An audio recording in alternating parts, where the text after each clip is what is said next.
agreed to show you her bus as long as I didn't make the video all about how she has cancer. So this video is a little bit about cancer. It's a little bit about how you can help her fight cancer. It's a lot about Kat, and it's mostly about the bus. I'll come back at the end and tell you how you can help, but if you don't want to wait, there's a link right here below the video. Here's Kat to show you her bus. Maximalist minibus with Mary and Captain and you. Get on the bus! Welcome to my home. I'm Kat. This is RJ, and we live in this bus. This is a Ford E450 Super Duty engine, and it's a Thomas built bus. She's a 5-window handicap, so I've got the extra door on the side. She was freshly retired from the school district. I haven't had to do anything but maintenance type stuff. I put new front tires on, and a little bit of electrical stuff had to be done, but not much. She was basically ready to rock and roll when I got her. I'm a retired bartender. Though bartending I did to support my horses, basically. I was a cowgirl. Horses were my passion. They were my love. Ran some dude strings, lived out in the country where other people vacation. My mom got sick with cancer and I had to go there. So I did a summer of not being able to make an income with my horses. Mom went into remission, so I was able to be back on the ranch. And then it was the big fires in California, and I couldn't do my business again. There was no trail riding. The campgrounds were closed. The trailheads were closed. So a second year with no income, but still supporting all these horses. And then my mom's cancer came back, and this time we knew this was the finale, and I ended up selling all my horses and moving back up to Washington to take care of my mom. And then after she passed, then it worked out that I needed to be taking care of my dad. Financially, I wasn't doing anything, and I wasn't quite ready for Social Security. And when I did try to get part-time work up there, I couldn't. Nobody wants old bartenders. I couldn't even seem to get into like a gas station or anything. I couldn't get a job. And then my Social Security checks start coming in. But I still didn't see any future where I could be independent on my own because I couldn't afford anything. So then I started watching the van life things, Bob Wells and stuff. Well, I knew right away, I have a Great Dane. There's no way I can be in a van. To me, school bus was the only way to go. I built the bus myself. Well, not the actual bus. I have a wonderful brother-in-law who saw this bus at an auction. He called me in about midnight when the auction was over and proudly showed me my bus. He bought it and said he knew I would pay him back. And it took me 2.5 years, but I did pay him back. It took me 3 years to build the bus. I was stationary for about a year. But I did move into the bus a year into the build out. So I was living in it while I was building it. And then it was just a love affair. I have to say, it's actually my favorite home that I've ever had. It's perfect. It's compact. It has everything I want and need. There's a pride in doing it yourself. I did things that I never thought I could do, including painting the outside. I don't know, that was the most daunting thing. I am quite proud of the paint job. I had holes where we took school bus type things off and I just put coins on them because I didn't figure I'd be very good at body work. These were dimes. I have some holes that were bigger that are quarters. And I named my bus Norma Jean after my mother. A lot of people think I named it after Marilyn Monroe, but no, this was my mother, my guardian angel that's always with us.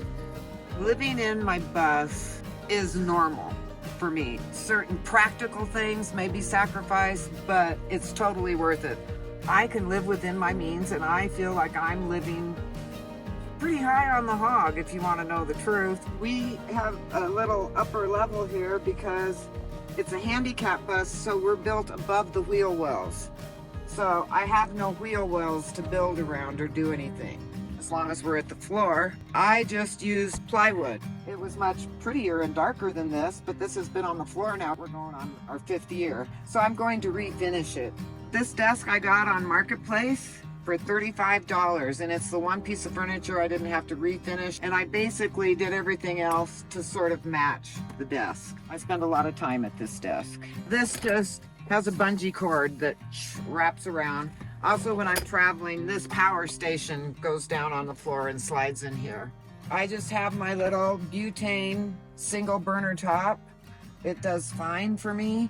When it travels, I have its case down here so it's not flying around when I'm traveling. My dish rack, I love my dish rack. It's just screwed on to the ledge of the windows, and then this was bumped up against it. But this is a couple of dollar store racks, and I just used some wood. I put a little bit of padding underneath. There's no rattling, no shaking, no breaking. If you were dealing with wheel wells in your bus, you could do this and the wheel well would be covered underneath. You would just have less storage. I love wall-to-wall windows. So I didn't do any upper shelves. And I know I sacrificed a lot of storage to do that, but I like the openness of it, and I felt like having things come out like this would just make it seem smaller and darker in here. All my curtains are held on by magnets. These are all up here with magnets. All my pictures are magnets. All these curtains, these are all magnets, and you just... The other invaluable magnet are these hooks. And these hold everything. This is my emergency hatch. We're covering up the emergency hatch. I can access my solar panels and stuff through this without having a ladder that I have to climb all the way up. I just have my short ladder so I can get up and do stuff on the roof through here. I don't have a sink. I thought I wanted a sink when I first started out, but one of the advantages is living in your bus before it's finished. So I'm living in it, and I really liked my big countertop. I can do so many projects and things up here besides cooking and prep. And I didn't want to take up that much space for a sink. And then I thought, and then there's all the plumbing under the sink that's taking up storage. And so I opted for my collapsible sink. I actually enjoy washing my hair outside in my little portable sink. I enjoy the different process of it. I carry 24 gallons of water. They're all in gallon jugs. And so I've got 9 under here. I've got 3 under here. And then I've got the rest of the 23 gallons are back here. So you decided to go with the single gallons rather than a bigger system? 1 gallon jugs because it's easy for me to carry and fill. And RJ goes between 2 and 3 gallons a day just drinking water. I've got a pee bottle for my bathroom. And I've got a little mini bucket with a pool noodle on top. So this is nice and comfy. So that's my bathroom. And refrigerator, I love my refrigerator. I recommend if you're doing a refrigerator, go ahead and insulate it because it makes a huge difference. And it is powered, sometimes it's the Jackery, sometimes it's the Blue Eddy, but this is plugged in to the fridge and solar. So this is always getting a charge if there's any sun. The solar, I ran the solar wires. I have 100-watt panel on this side, and the wires run up and down here. And then I do the same on the other side. Only this side, this gets split between this one and this one. And then I have this little one over here, my nightstand power station. When you're first building out, if I were to do a whole battery system and all the solar panels, besides paying someone to install it, I have to come up with all the money at once. And this, it took me a little over 3 years to collect all my power stations, but it was something I could do as I could afford it. And so you just keep adding. I just have these plug-in ends that happen to work on Jackery and Blue Eddy. So all I have to do is plug in and I'm going. I was very fortunate that one of my many wonderful viewers that have basically become friends, Joyce, donated 200-watt panels for me. So that's how I ended up getting the solar on the roof. Otherwise, I'd still be limping around with my, sometimes I want to work and sometimes I don't want to work portable panels. Right now, neither one of them are working. I like having them if they were working. So I'm not going to be using these, but would I get more portables? Yes, because then you can chase the sun with them. And this is my love seat. I'm so proud of this because it was my own design. I just did it myself, and it has so much storage that even if no one ever sat on it, though it is comfy, I've got a big thick seat. Started out with my cedar chest, and the cedar chest opens up and you have mountains of storage under there. Originally, I had it pushed up against the wall, but it made the back like this, and that's not comfortable. So I pulled it out. Well, the side effect of pulling it out gave me extra storage behind. So I have long storage back here. But then when I had it, then this was going up all against my curtains and windows. So I built a little shelf just to control the slant. And another little storage shelf that was sweet and unexpected. The arms, more storage yet. Got the little cheapy $20 pantries from Amazon. This is like toiletries and stuff.